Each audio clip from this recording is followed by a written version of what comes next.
Maligayang pagbati sa inyong lahat. Ako ay narito upang ibahagi sa inyo ang aking nabuong talumpati tungkol sa pagpili ng kurso sa kolehiyo. Isa ka ba na nahihirapan o nalilito sa pagpili ng kurso? Sigurado ka ba na ang kurso na iyong napili ay madadala sa iyo sa tagumpay? Tiyak nating naisipan ang mga ganyang klaseng bagay. Ang pagpili ng kurso ay pinakamalagang desisyon na nagdudulot sa atin sa hinaharap. Naging sagabal ito sa ating isipan. Nagdadalawang isip kung ito ba talaga ang kurso para sa atin. Ang pagpili ng tamang kurso ay hindi lamang ito nagtuturo sa atin ng mga kaalaman at kasanayan, kundi ito ay naghahanda sa atin sa isang karera na nagbibigay ng maraming oportunidad. Katulad na lang sa aking naranasan, noong high school ako, naguguluhan ako na kung ano ang kukunin kong kurso sa kolehiyo.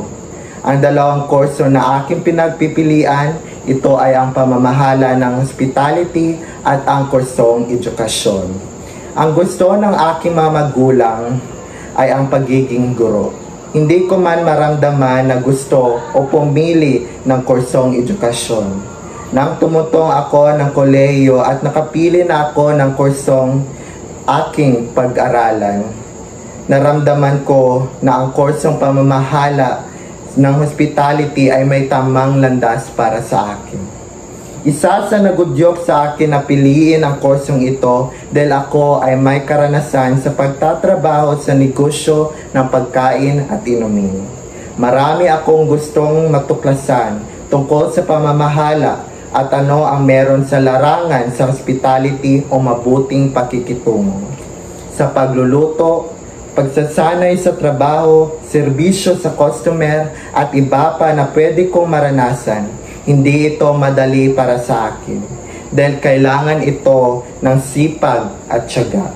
Sa huli, ang pagpili ng kurso ay isang personal na desisyon.